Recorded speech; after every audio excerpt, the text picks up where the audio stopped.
우리 열린연합교회 성도 여러분과 함께 예배할 수 있게 돼서 감사하고 주님께 찬양을 드립니다. 귀에 쏙쏙 들어오게 제가 해야 되는데 어제 엄청난 일이 있었습니다. 어젯밤에 엄청 목을 많이 쓰고 그래서 목이 많이 잠겨 있는데 근데 마이크 소리 목사님 한 말씀 하시니까 금방 굉장히 좋아졌습니다. 방송실 능력 있습니다. 화면을 좀 바꿔주시고요. 여러분, 우리가 자녀와 함께 길을 갈 때 자녀가 갑자기 갈증이 난다고 물을 달라고 하는 거예요. 그런데 준비해온 물이 없어요. 근데 마침 비가 와서 웅덩이에 물이 고여 있어요. 잘 됐다. 갈증 난다고? 빨리 저 물을 마셔. 여러분, 이렇게 할 수 있을까 없을까요? 왜 못하죠? 갈증이 난다는데 빨리 해결해 줘야 되는 거 아닌가요? 아니에요? 우리는 왜 그렇게 할 수가 없죠? 먹고 마시는 것이 갈증만 해결하고 끝나는 것이 아니라 그것이 몸으로 흘러 들어가면 몸에 문제를 일으킬 수 있다는 것을 우리는 다 알기 때문이에요. 그래서 아이가 아무리 배가 고프다고 아무리 갈증이 난다고 아무거나 먹이지는 않습니다. 그런데 식당에서 밥을 먹어야 되거나 아이가 좀 잠잠히 있어야 될 때 우리는 쉽게 스마트폰을 딱 꺼내서 아이 눈에 딱 비춰주죠. 그죠? 아주 편하고 좋아요. 그리고 문제를 쉽게 해결할 수가 있어요. 그런데 지금 우리 아이들이 그 보고 듣는 것들은 그냥 재미만 주고 끝일까요? 그냥 오락만 시켜놓고 끝일까요? 먹고 마시는 것이 몸으로 흘러 들어간다면 보고 듣는 것도 반드시 흘러 들어가는 것입니다. 단지 보이지 않을 뿐이죠. 7살짜리들에게 이런 실험을 해봤습니다. 텔레비전 모니터를 아이들에게 보여주면서 모니터 안에는 와인잔이 들어있죠. 묻는 거예요. 얘들아, 저 텔레비전 모니터를 옆으로 이렇게 기울이면 속에 있는 와인잔 어떻게 될 것 같아? 이렇게 묻습니다. 7살짜리들은 뭐라고 대답을 할까요? 다 쏟아진다, 쏟아진다, 쏟아진다, 쏟아진다고 말을 하는 거예요. 그 쏟아진다고 말하는 것이 무엇을 의미하는지 한번 다음 실험을 관찰해 보시죠. 단이 있다고 생각합니다. TV를 기울이면 와인도 쏟아질 거라고 믿습니다. 보이는 것을 그대로 믿어버리는 겁니다. 텔레비전에서 보이는 모든 게 아이들에게는 진실이 됩니다. 믿을 수 없다면 다음의 실험을 보시죠. 아이들을 세 그룹으로 나눈 뒤 첫 번째 그룹에게는 인형을 공격하는 모습을 보여줍니다.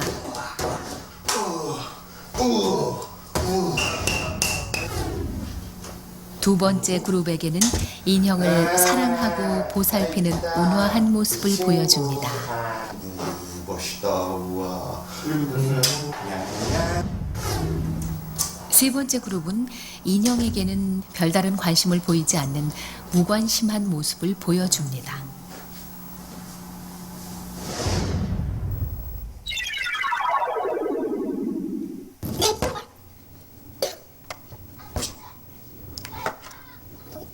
잠시 후 첫 번째 공격 모델을 본 아이들을 똑같은 방에 들여놓자 아이들은 들어오자마자 아까 본 그대로의 모습을 모방합니다. 거기랑 똑같다.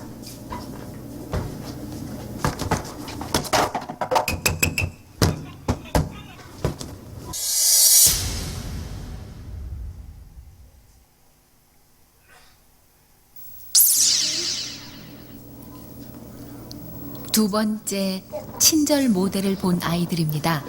아이들은 옆에 칼이 있어도 그것을 사용하지 않습니다. 정확히 자신이 본 행동을 그대로 따라합니다.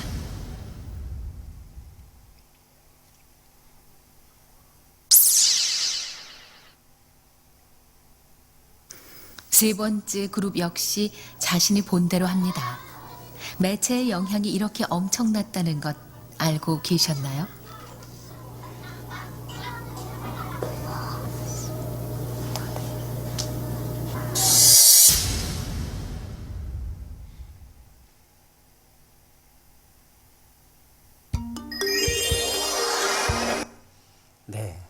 우리가 방금 보신 것처럼 세 그룹의 아이들이 방에 들어왔어요. 보이는 행동이 각각 달랐죠. 인형을 공격하는 아이들도 있었고 쓰다듬는 아이들도 있었고 무관심한 아이들이 있어요. 한쪽 아이들은 9명 중에 7명이 인형을 이유 없이 공격을 했습니다. 그러나 나머지 두 그룹은 전혀 인형을 대해서 공격적인 행동을 보이지 않았어요. 왜 아이들의 행동이 달랐습니까? 이 아이들이 이 방에 오기 전에 본 게 달랐기 때문이죠.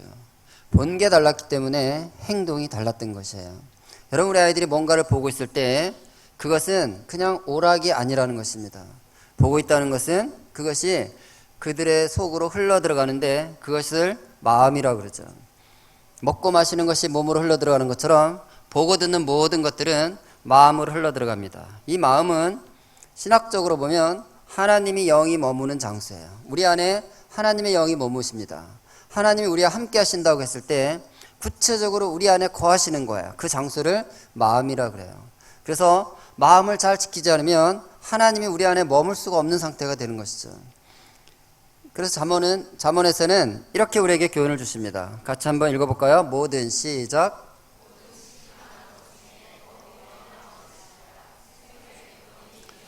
하나님은 우리가 지켜야 될 많은 것들을 말씀하십니다. 십계명도 우리가 지켜야 될 것으로 주신 말씀이죠.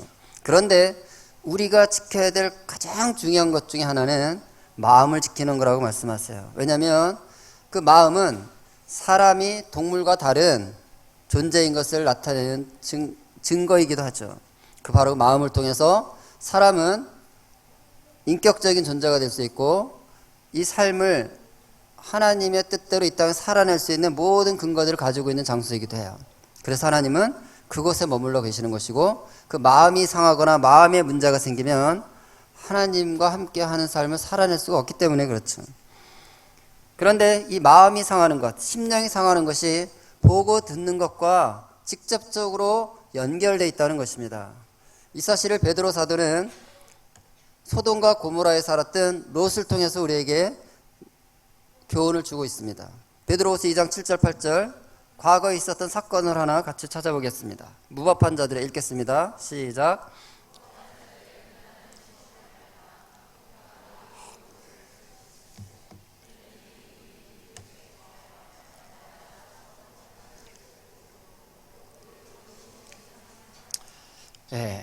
롯은 분명히 의인이라고 소개되어 있습니다. 롯은 의인이었지만 그가 사는 곳을 옮겼죠. 소돔과 고모라로 이주를 했습니다. 그곳에서 눈을 뜨면 그 소돔과 고모라의 불법한 행실들을 보고 듣는 삶을 살기 시작을 했어요. 그 보고 듣는 불법들이 결국은 롯의 심령을 상하게 했다. 그렇게 증언하고 있습니다. 우리 아이들은 지금 눈을 뜨면 뭔가를 보기 시작을 합니다. 이제 스마트폰이 손에 들어왔기 때문에 눈을 뜨면서부터 잠들 때까지 아이들은 보고 듣는 것으로부터 자유롭지 않은 상태에서 살아가고 있어요. 그걸 우리는 지금 보고 있습니다. 교회에서도 보고 있습니다. 아이들이 교회 와서도 틈만 나면 뭔가 스마트폰을 들여다보고 있는 것을 보고 있습니다. 우리는 어제도 오후 1시부터 밤 10시까지 저희가 프로그램을 진행했는데 그 프로그램 진행하는 중간중간에도 우리 아이들은 틈틈이 스마트폰을 보느라고 마음을 빼앗기고 있었어요. 늘 봅니다. 근데 우리가 그 아이들이 보고 있을 때 쟤는 지금 오락을 하는 거야, 쟤는 그냥 쉬고 있는 거야, 그냥 시간을 보내는 거야, 그냥 뭐 재밌어서 하는 거겠지, 이런 관점으로 보시면 안 된다는 거예요. 우리가 눈을 열어서 저의 심령이 지금 저것으로 인해서 상할 수도 있겠구나, 이런 마음을, 이런 안목을, 이런 눈을 우리가 가져야 된다는 것이죠. 불법한 행실을 본다. 그 중에 오늘 두 가지만 예를 들 것인데요. 청소년들에게 인터넷을 통해서 음란물을 보냐 했을 때 나오는 통계들입니다. 인터넷을 통해서 음란물을 많이 보는데 최근에는 스마트폰이 손에 들어왔기 때문에 그것이 너무나 일상이 되어버린 것이에요. 인터넷 모바일 메신저를 통해서 영상물을 보냐 했을 때 연간 1년에 몇 번은 보냐 이런 질문에는 91.7%가 그렇다고 얘기하고 있어요. 약간 흐리게 나온 그 막대는 연간 이용률입니다. 그런데 진하게 나와 있는 건 뭐냐면 매일 본다. 매일 본다. 매일 불법한 행실을 보고 듣는다 이 소리죠. 76%의 청소년들이 매일 그냥 본다는 거. 왜? 손에서부터 너무나 쉽게 접하기 때문에 매일 이런 것들을 본다고 얘기를 합니다.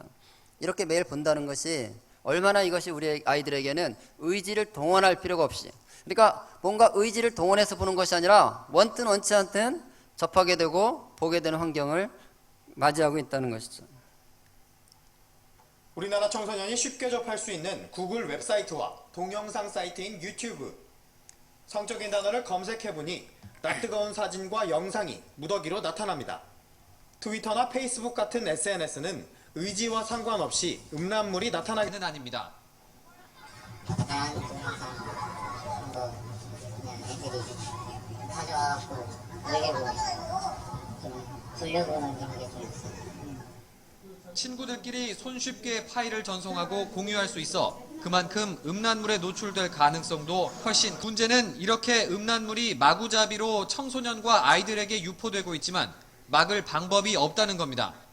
서울지방경찰청은 최근 1년 동안 이처럼 SNS나 동영상 사이트에 아동 음란물을 유포하거나 소지한 사례를 조사해 117명을 붙잡았습니다. 놀랍게도 이 가운데 3분의 1 정도가 초등학생이었고 미성년자까지 합치면 절반이나 됐습니다. 스마트폰이 대중화되면서 초등학생도 손쉽게 인터넷에 접속할 수 있는 환경이 원인. 여러분, 이 통계는 굉장히 충격적이지 않습니까? 단지 인터넷을 통해서 음란물을 접속한다, 본다라는 통계가 아니라 그것을 불법적인 것들을 유통시키다가 걸린 사례예요. 유통시키다가 불법을 행함으로 인해서 적발된 사례. 초등학생과 중학생 합쳐서 50%가 넘습니다. 이미 여러분, 우리 아이들이 보고 듣는 것들이 너무나 일상적으로 아이들에게 퍼져 있는 그런 실상을 보는 것이죠. 이것이 과연 정말 아이들의 그 영, 마음, 심령을 상하게 하는가? 상하게 할 수 있다라는 그것을 확인할 수 있는 실험을 한 것이 하나 있습니다. 전남대학에서 대학생들을 대상으로 실험했습니다. 이것은 대학생들, 이미 다 성인이 됐고 자기 그 정화 능력이라고 할까요? 걸러낼 수 있는 능력이 있는 청년이라고 생각하시고 보셔도 될 것 같아요. 세 그룹으로 나눴어요. 한쪽은 자연 다큐를 보여줬습니다. 두 번째 그룹은 소프트한 음란물을 보여줬어요. 세 번째는 불법적인 폭력적인 음란물을 보여줬습니다. 각자 보여준 다음에 방으로 옮겨서 다트를 던져보게 했어요. 다트를 던지는데 아이들의 태도와 행동이 어떻게 다른지 비교를 해봤습니다. 한번 보실까요? 다트판에는 사람 얼굴 사진과 사물 사진이 번갈아가며 붙게 됩니다. 그걸 맞춰달라는 건데, 자연 영상을 본 그룹과 포르노를 본 그룹은 어떤 차이를 보일까요? 먼저 자연 다큐를 본 그룹. 사물은 계속 맞추고 있죠? 잠시 후 진행자가 표정을 사람 얼굴로 바꿉니다. 별로 듣고 싶지 않은데요. 사람 얼굴은 별로 맞추고 싶지 않다. 저기 안 던질게요. 안 던지시겠어요? 네? 안 던지시는 어떤 뭐 특별한 이유가 있으신지. 사람 머리에 꽂히가 좀 헷갈려서. 좀 전에 얼굴 인상이 좀 각별했을 수도 있죠. 슬쩍 사람 얼굴을 바꿔봅니다. 이번에는 여자 얼굴. 여자잖아요. 다른 학생은 어떨까요? 사람 얼굴인데 좀 그러면. 좀 사람한테 던지는 건 좀. 그래도 그 사람 얼굴인데 막 얼굴에 또 이렇게 구멍 나고 그러면 보기가 안 좋잖아요. 다음 타겟입니다. 안 던질래요. 너무 예쁘게 생겼네요. 얼굴에 던지기가 좀. 안 던지시는. 네.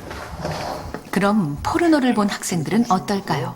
앞에 학생들과 차이가 있을까요? 두 번째 실험은 첫 번째 표물입니다. 아 근데 이 얼굴에다 던지는 건가요? 예, 아니 뭐 던지시려는 생각이 있으시면 뭐 아무 데도 던지셔도 되고요. 던지겠습니다. 예. 던지는데요? 예, 지금 던지셨는데 뭐 던진 이유가 있으신가요? 그냥 던지고 싶어서요. 던지고 싶었는데 그냥 맞추고 싶지 않아요. 이번에도 던지죠? 이번에도 마찬가지고요. 역시 던집니다. 모두 별 망설임이 없죠. 조금 무섭다는 생각 안 드십니까? 포르노가 뇌 자극을 넘어 공격적인 행동으로까지 연결될 수 있음이 증명된 겁니다. 문제는 그 포르노가 아이들에게 너무 가깝게 있다는 것. 네, 금방 확인하신 것처럼 자연 다큐를 보고 나온 친구들과 폭력적 음란물을 보고 나온 친구들 사이에 폭력적 성향이 8배나 차이가 나는 것을 확인했습니다. 여러분, 우리 아이들이 그냥 우리 친구들이 음란물을 볼 때 그냥 뭐 재밌잖아, 그 뭐 특별히 뭐 문제가 있을까? 네, 보고 듣는 것은 마음을 바꿉니다. 어떻게 바꿨어요?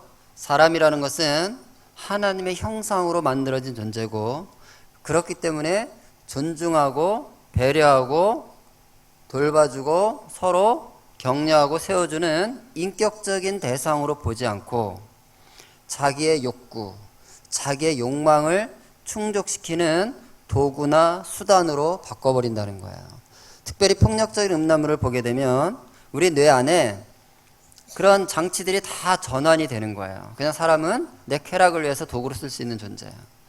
그래서 음란물을 많이 본 아이들은요, 특히 초등학교, 중학교에서 음란물 많이 본 아이들의 특징은 사람을 존중하지 않습니다. 옆에 있는 친구들과의 관계에 있어서도 지나치게 상대방을 비하하거나 폭력적인 태도를 보이는 친구들 중에 사실 음란물을 일상적으로 보는 친구들이 너무 많습니다. 보고 듣는 것은 단지 오락이 아닙니다. 그것이 불법한 것들을 보기 시작한다면 심령이 상하게 되는 일들이 벌어진다는 것이죠. 또 다른 차원으로 좀 생각해 보겠습니다. 이것은 한국에서 가장 많이 하는 게임 중에 하나인 서든 어택이라는 게임의 첫 화면입니다. 자, 첫 화면 게임 시작 버튼을 누르라고 돼 있죠. 그 밑에 뭐라고 써 있습니까? 오늘도 헤드샷, 내일도 헤드샷, 구호를 한 번씩 외치고 게임을 시작하라는 거죠. 여러분, 헤드샷이라는 단어 우리가 일상적으로 안 쓰는 말이죠. 무슨 뜻일까요? 머리를 잘라낸다는 뜻입니다. 초등학생들에게 그림을 그려보겠어요. 다른 얘기는 하지 않습니다. 얘들아, 게임이라는 단어를 떠올릴 때 네가 생각나는 이미지를 그냥 그림으로 그려봐. 게임하면 뭐가 떠오르는지 그림을 그려보자 하고 그림을 그리게 한 거예요. 한 30%는 이런 종류의 그림을 그립니다. 헤드샷 등장하죠? 헤드샷 뭐예요? 그림 보니까 어떻게 하는 게 헤드샷이에요? 머리를 잘라내는 거예요. 머리를 잘라내고 있는 저 아이의 표정이, 총으로 머리를 날리고 있는 표정이 즐거워요. 이거 무서운 것입니다, 여러분. 이런 것들을 그려요. 나이프샷이라고 그러는데 칼로 또 사람을 난도질하는 이런 그림도 그립니다. 왜 이런 그림을 그릴까요? 지금 보고 듣는 것이 그런 것들이기 때문이죠. 너무나 많은 아이들이 이런 폭력적인 게임을 하고 있어요. 그런데 여러분, 원래 처음부터 이런 폭력적인 게임을 하는 게 아닙니다. 여러분 자녀들을 한번 돌아보세요. 컴퓨터 앞에 앉혀놨던 5살, 7살 그때, 걔네들이 그때부터 앉아서 저런 게임 하던가요? 그때는 뭘 하냐면, 옛날을 생각해보죠. 주니어 네이버에 들어가면 동물농장이라는 게 있습니다. 아이들은 농장을 꾸미는 일을 해요. 자, 농장을 가꾸는 일, 재밌고 즐거운 일이죠? 문제 있죠? 문제 없죠? 문제 없어요. 그런데 이런 게임을 하려면 가운데 포인트 게임이라는 데 들어가서 점수, 포인트를 따야 이제 씨앗도 뿌리고 농장을 재배할 수가 있는 거예요.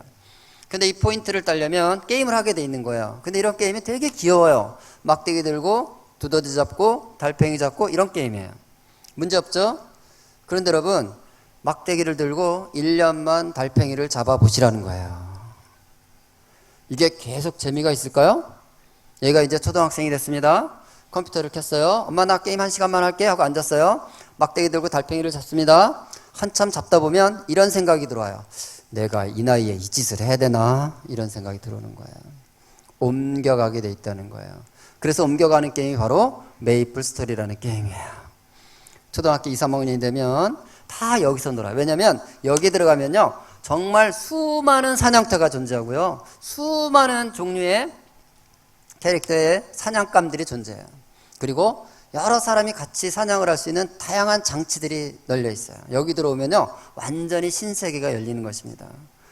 그런데 이런 게임도 3, 4년 하다 보면요, 똑같이 시시해져요.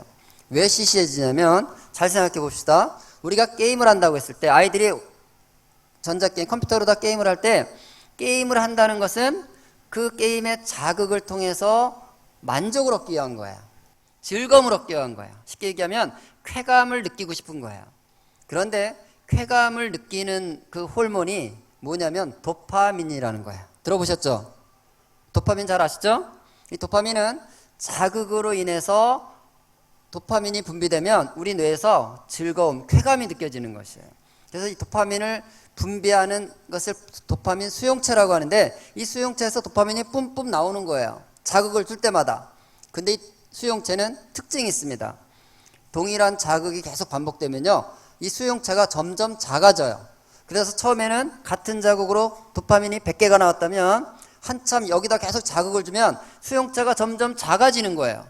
그래서 한참 몇 개월, 1년 하다 보면 이 도파민 수용체가 도파민을 50개밖에는 안 만들어내는 거예요. 100개가 나와야 되는데. 근데 우리 뇌는 뭘 기억하고 있어요? 100개 도파민이 나왔을 때 쾌감을 기억하고 있잖아요. 그러니까 부족하다고 이 뇌에서 자꾸 하소연을 하는 거야. 야, 나는 100개가 필요해. 100개를 내보내 내가 쾌감 있지 않겠니? 50개 부족하다고 이런 메시지를 계속 내는 거야. 그러면 옮겨가지 않을 재간이 없습니다. 그래서 더 자극적인 게임으로 옮겨간 거예요. 지금 메이플 스토리라는. 그러면 다시 훨씬 더 높은 자극이 들어오기 때문에 이 도파민 수용체가 힘을 얻고 또 100개를 또 뿜뿜 뿜어냅니다. 또 즐거워요. 근데 이 도파민 수용체는 어떤 성격이 있다고요? 계속 자극이 동일하게 오다 보면 점점 수용체가 작아져서 도파민이 적게 나오기 시작해요. 다시 또 50개가 돼버려요. 그러면 100개를 원하는 뇌가 50개가 좀 만족이 안 되죠. 그러면 또 난리를 칩니다. 너 이 정도 가지는 안 돼. 난 100개가 필요하다고. 그러면 또 100개를 뿜어내기 위한 곳을 옮겨가는 거예요. 이것이 게덴푸드라는 게임이에요. 이것도 1000만 명 이상이 하고 있는 게임입니다. 이 게덴푸드 지금은 이제 많이 옮겨갔지만 예전에는 이 게임이 아주 정말 인기 있는 게임이었는데 이제 여기는 뭐냐면 사냥감을 싸우는 게 아니라 로그인에 들어와 있는 사람과 사람끼리 싸우는 거야. 훨씬 더 리얼리티가 있죠. 프로그램되어 있는 것과 싸우는 거랑 실제 조작하는 상대방 캐릭터랑 싸우니까. 근데 여기는 2등신 캐릭터, 이 캐릭터들이 꼭 만화처럼 생긴 거예요. 그러니까 현실감은 좀 떨어지죠. 근데 이것도 이제 하다 보면 이것도 이제 도파민이 또 줄어듭니다. 그러면 또 옮겨가는 거예요. 그게 바로 이런 종류의 게임이에요. 이게 배틀그라운드라는 배그라는 게임인데 우리나라 초등학생들이 가장 많이 하는 게임이에요, 지금. 여기 보니까 캐릭터가 만화처럼 생겼어요? 사람처럼 생겼어요? 실사라는 뜻이에요. 실사. 실제 사람의 모습이어야지 이제 만족이 오는 거예요. 만화처럼 생긴 거하고는 이제 하고 싶지 않아. 자극의 만족도가 떨어지는 거죠. 총 보세요. 이게 장난감 같아 보이세요? 실제 총 같이 보이세요? 실제 총이어야 되는 거예요. 여러분, 우리 자녀가 이런 종류의 게임을 하고 있다면 그들의 뇌상태는 현재 어떤 상태다? 이 정도의 강력한 자극이 없으면 더 이상 도파민을 만들어내지 않는다, 이런 뜻이에요. 그러니까 여러분, 아이들이 자극이 없는 상태, 조용히 있어야 될 상태, 차분하게 집중해야 될 상태, 그게 될까요, 안 될까요?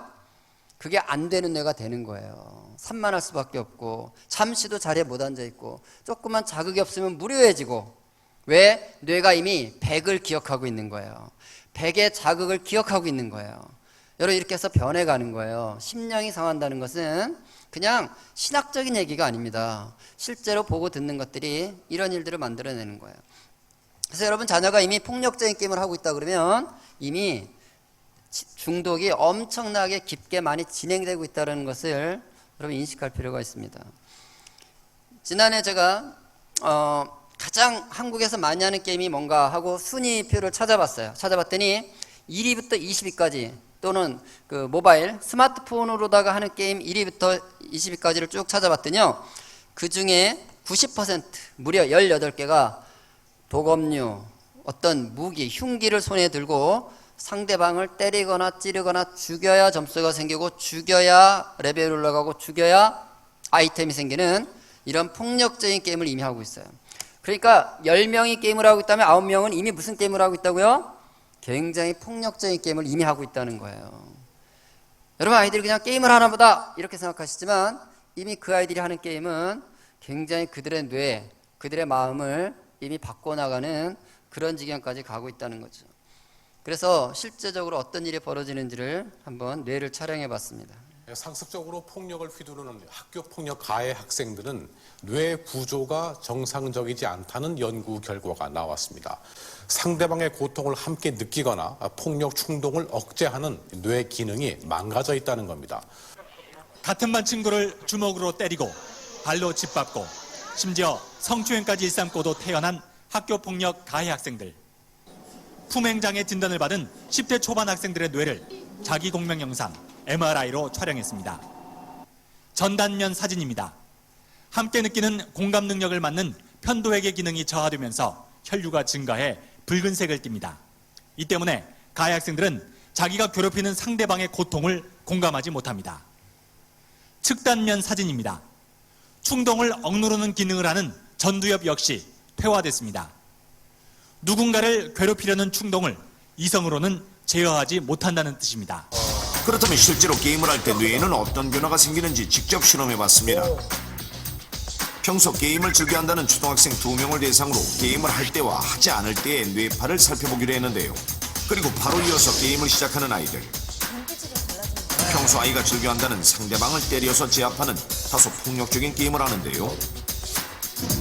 육안으로는 베타파의 변화를 확인하기가 힘든데요. 5분 후 놀랍게도 베타파로 인해 머리 전체가 붉어진 모습. 베타파의 변화가 나타났다는 것은 본인의 의지로 자신을 통제할 수 없는 상태가 될 수 있음을 보여주는 것입니다. 그렇다면 다른 어린이의 경우는 어떨까요? 평소 즐겨한다는 게임에 능숙하게 접속합니다. 어른들이나 할 수 있는 다소 폭력적인 게임을 하는데요. 놀랍게도 얼마 되지 않아 불안정하게 변하는 뇌파 파도. 베타파 또한 첫 번째 어린이보다 더욱 심하게 나타났다는 사실.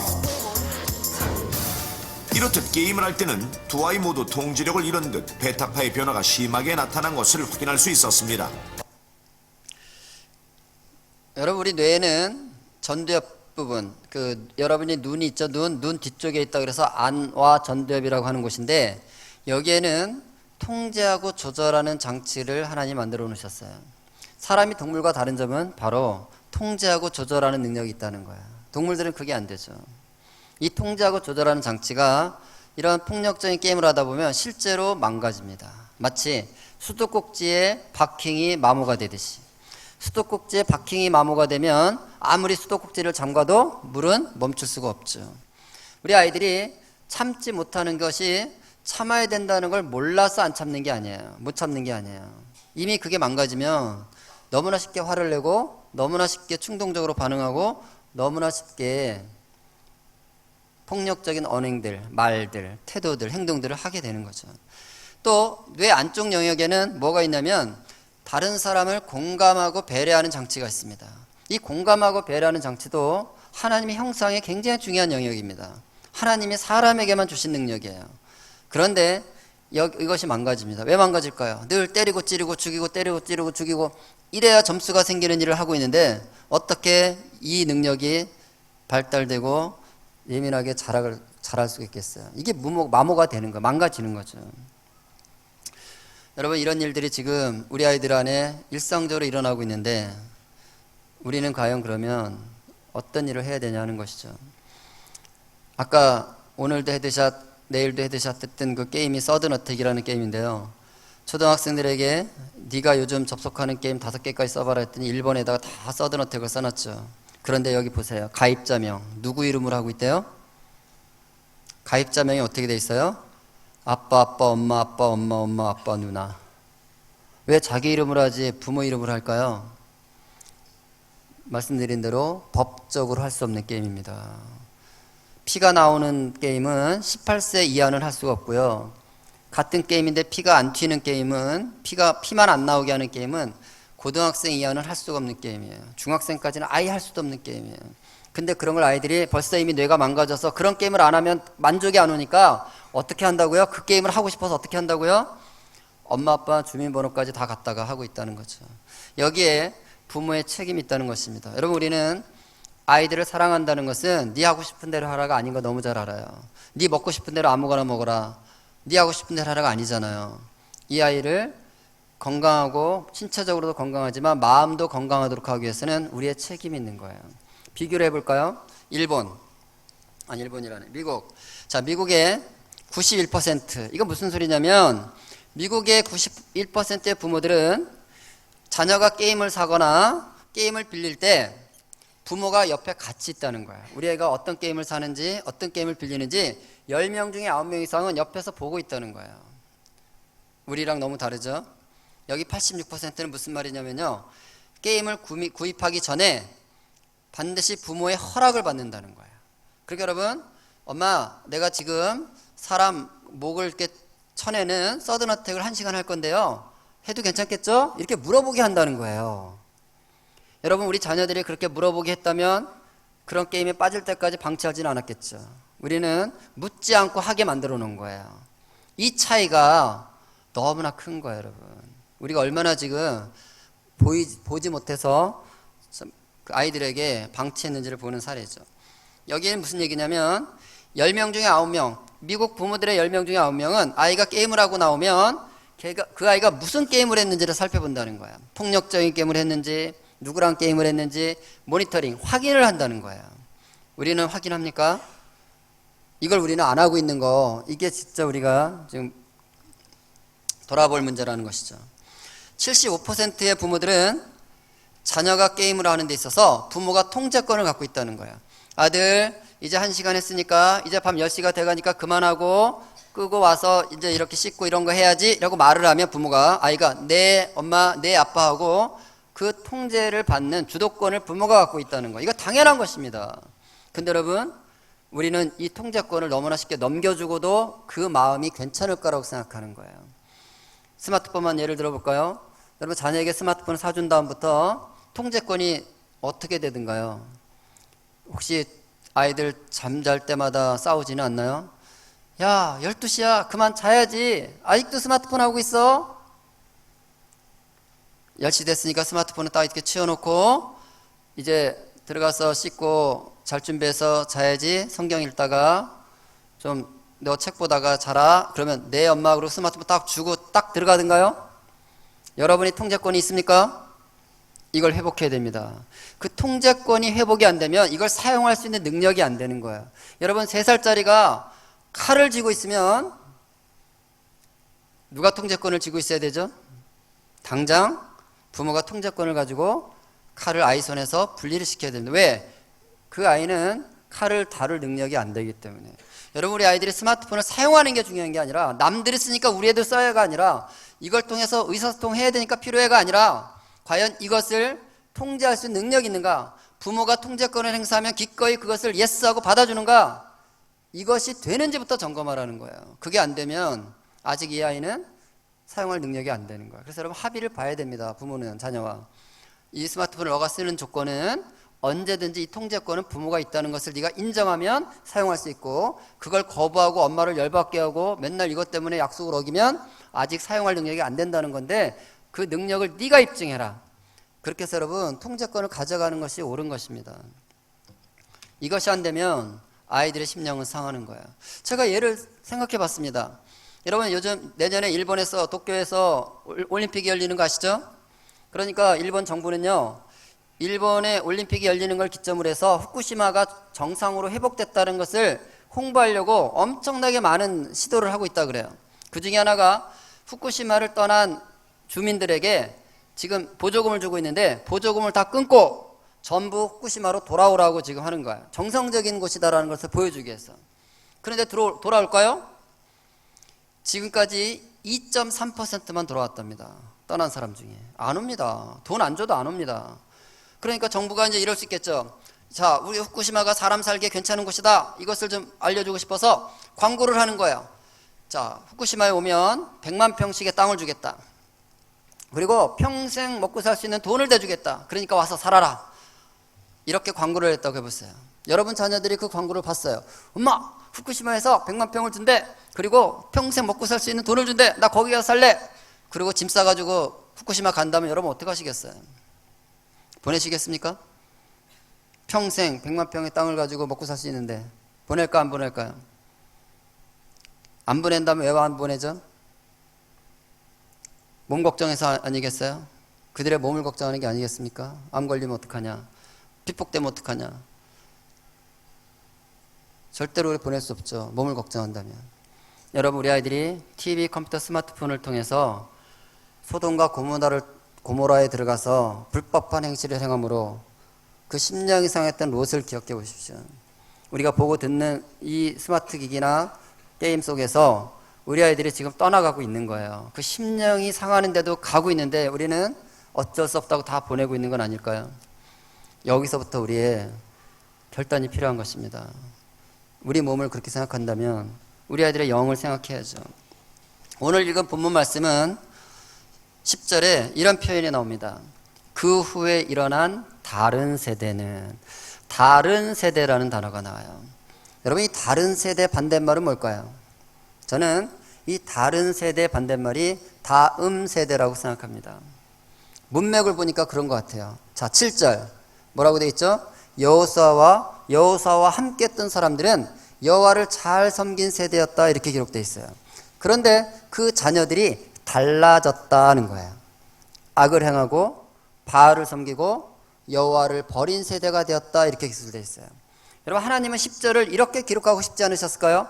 그 후에 일어난 다음 세대도 부모 세대가 사랑하고 예배하고 섬겼던 하나님을 동일하게 섬겼더라, 이렇게 10절 이유가 기록됐다면 사사기 역사는 완전히 다른 역사가 됐을 거예요.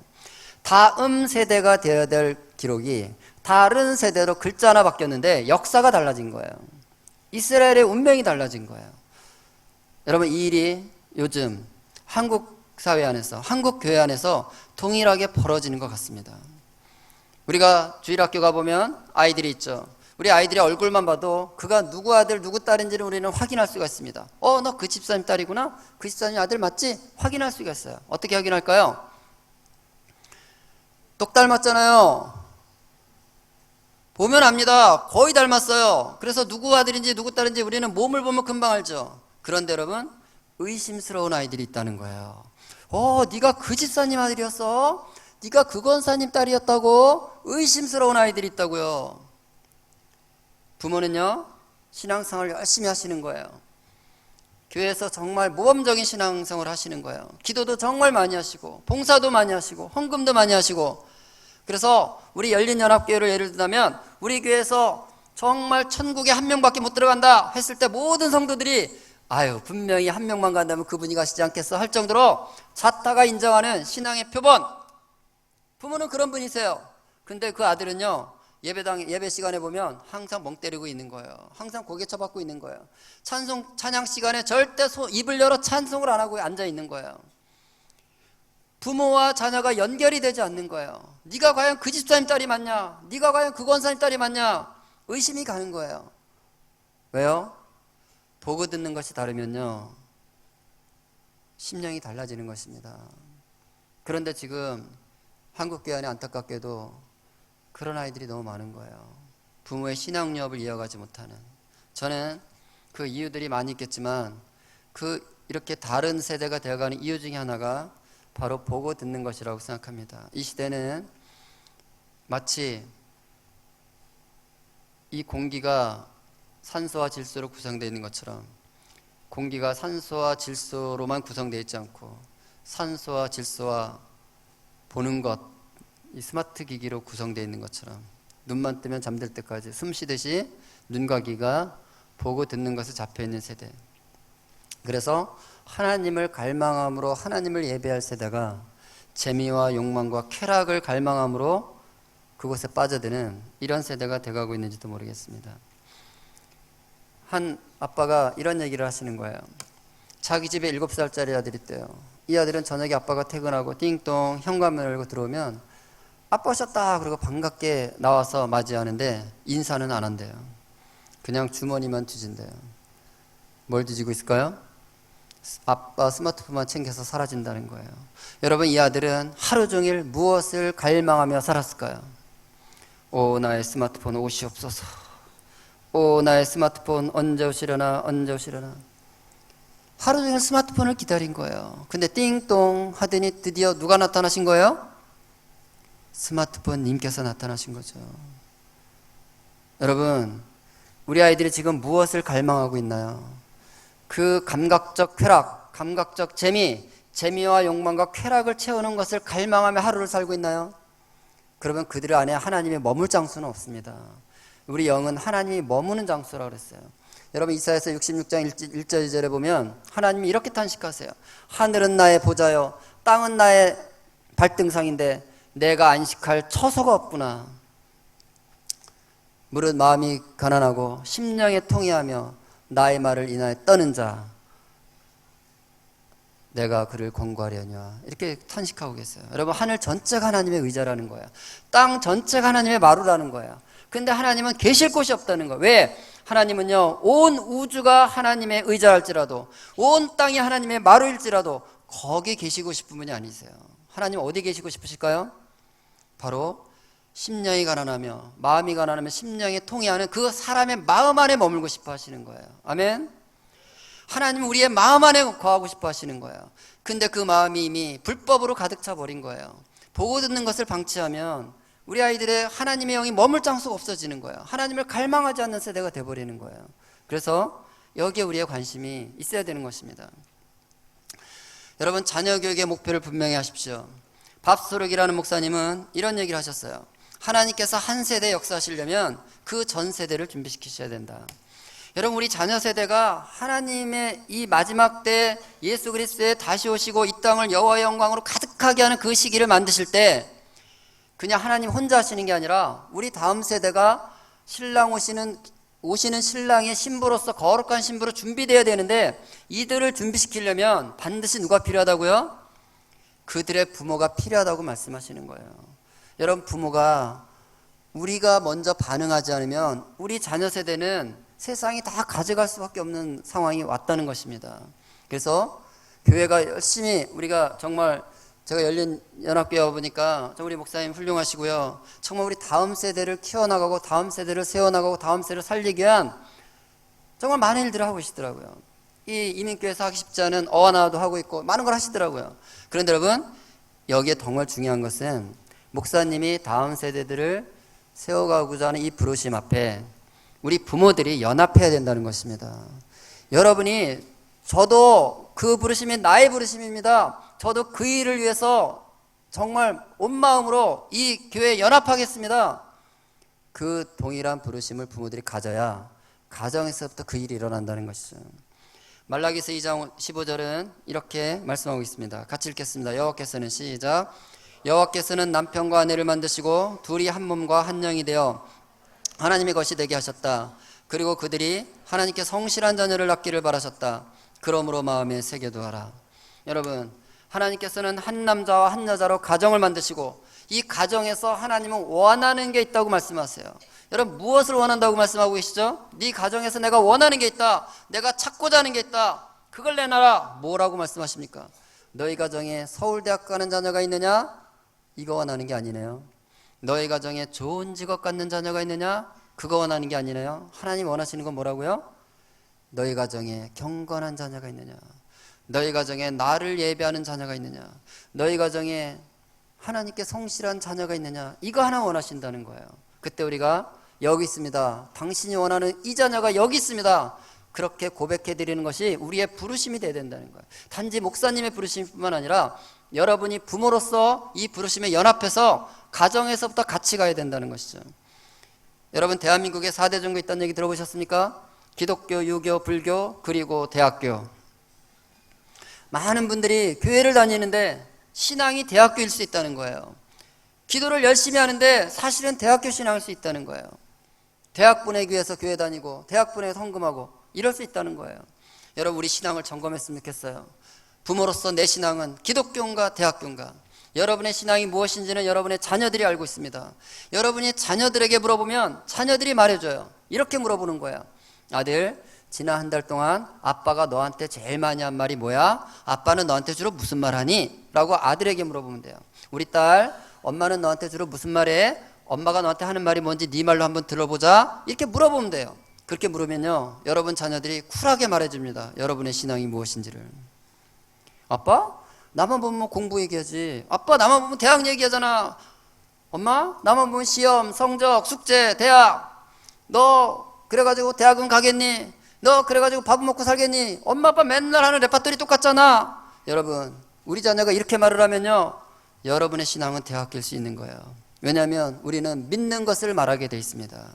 믿는 걸 말하게 돼 있어. 대학을 나야 먹고 살 수 있다? 정말 그렇게 믿으세요? 그러면 그게 여러분의 신앙인 것입니다. 그런데 이렇게 대답을 하면요, 일단 무릎을 꿇고 회개를 하십시오. 하나님 앞에. 주님, 제가 사실은 아이 앞에서 늘 대학교 신앙을 가르치고 있었군요. 제가 아이에게 했던 이런 종류의 말들 전부 거짓입니다. 정말 이 아이가 제가 한 이런 말 때문에 묶였다면 주님, 이 아이의 묶인 것들을 풀어주시고 자유롭게 해주시고 내 입에서 주님을 믿는 것이, 주님을 예배하는 것이, 주님의 통치와 다스림 안에 살아가는 것이 그게 성공이고 그게 성공의 길인 것을 내 입으로 선포하는 입술이 되게 해주십시오. 반드시 바꾸십시오. 근데 아이가 물었더니 아빠 나만 보면 맨날 암송하자 그러시잖아요. 엄마 나만 보면 맨날 성경 읽었냐고 그러잖아요. 큐티했냐고 확인하시잖아요. 엄마 왜 엄마 아빠는 왜 나만 보면 성경 얘기만 하세요? 내가 무슨 신학생이에요? 이렇게 따지고 있으면요, 여러분의 신앙은 기독교 맞아요. 그러면 또 무릎을 꿇고 기도하세요. 하나님, 그렇습니다. 저는 우리 아이가 대학도 가야 되겠고 직업도 가져야 되지만 무엇보다도 이 아이가 하나님을 알기 원합니다. 하나님을 예배하는 자가 되기 원합니다. 이 딸을 그렇게 사용해 주세요. 그렇게 기도하십시오. 여러분, 제가 어느 날 교회 강의를 했는데 한 분이 저한테 오셨어요. 5학년, 3학년 두 아이를 키우는 엄마래요. 자기가, 우리 아이가 지금 애 나와서 지금 12년째 양육을 하면서 오늘 처음 깨달았대요. 내 부르심이 우리의 그리스도인 만드는 거구나. 우리의 그리스도인 만드는 것이 내 부르심이구나 하는 걸 처음 깨달았다는 거예요. 그럼 너무 좋아하시는 거예요. 자기한테도 부르심이 있다는 거예요. 그래서 제가 생각해 보니까요, 진짜 많은 엄마들이, 아빠들이 내 부르심이 뭔지 몰라서 엉뚱한 짓을 하는지도 모르겠다. 맨날 우리는 그냥 옆집에 뭐 하고 있나, 이 학원 보낼 거, 저 학원 보낼 거, 성적 관리, 왜 우리는 이렇게 쓸데없는 짓을 많이 하고 있을까요? 내 부르심이 없어서 그래요, 여러분. 내 부르심이 내 자녀 그리스도인 만드는 거면 볼 때마다 무슨 얘기해야 될까요? 그리스도인 만드는 게 목표면 입에서 무슨 말 나갈까요? 목표가 그거면 같이 예배하자, 말씀 보자, 기도하자, 찬양하자 이 소리 하겠죠. 근데 대학 보내는 게 목표면 입에서 무슨 말 나갈까요? 공부해라, 공부해라, 공부하자. 그러는 사이에 우리의 눈이 가려지는 거예요. 그래서 공부만 하고 있다면 게임을 해도 괜찮아, 스마트폰에 빠져도 괜찮아, 밤새 게임을 해도 돼, 공부만 하면 돼. 그게 내 목표니까. 근데 여러분, 그리스도인 만드는 게 목표면 얘가 하는 게임에 무관심할 수가 없습니다. 그게 심령을 바꾸는데 어떻게 그리스도인 만드는 게 무관심할 수 있어요? 목표가 달라져야 말이 달라지고 우리의 행하는 일이 달라지는 것입니다. 아무쪼록 하나님께서 저와 여러분 가정에 찾아오셔서 너희 가정에 경건한 자녀가 있느냐, 너희 가정에 나를 예배하는 자녀가 있느냐 이렇게 물으실 때 주님 여기 있습니다. 이 자녀를 받으십시오. 그것이 저와 여러분의 고백이 되고 자녀 교육 목표가 되기를 축복합니다. 그러면 어떻게 할 것인가? 이제 중요하죠. 오늘 시간이 끝났기 때문에, 저에게 주어진 끝났기 때문에 어떻게 할 것인가는 더 이상 할 수는 없습니다. 오후에 3시에 청소년부 예배실에서 어떻게 그러면 부모가 이 아이를 그리스도인 만들 것인가에 대한 원안, 하나님의 오리지널 디자인이 무엇인지, 부모는 거기에 어떻게 응답해야 되는지, 뭘 해야 되는지 세미나가 한 번 더 준비되어 있습니다. 여러분, 여기 한국이 아니기 때문에 이런 기회를 자주 갖기가 쉽지가 않습니다. 예, 좋은 기회라고 저는 생각하고 오신 분들에게 큰 은혜와 우리를 향한 하나님의 마음이 부어질 거라고 믿습니다. 여기 오셔서 세미나 참여하시면서 한 번 더 오늘 들은 내용들을 좀 구체화시켜 나가는 시간들이 됐으면 좋겠습니다. 이 강의는 제가 하진 않고요, 저랑 같이 사역하러 온 안명 권사님이 하십니다. 자, 기도하고 마치겠습니다. 기도하겠습니다.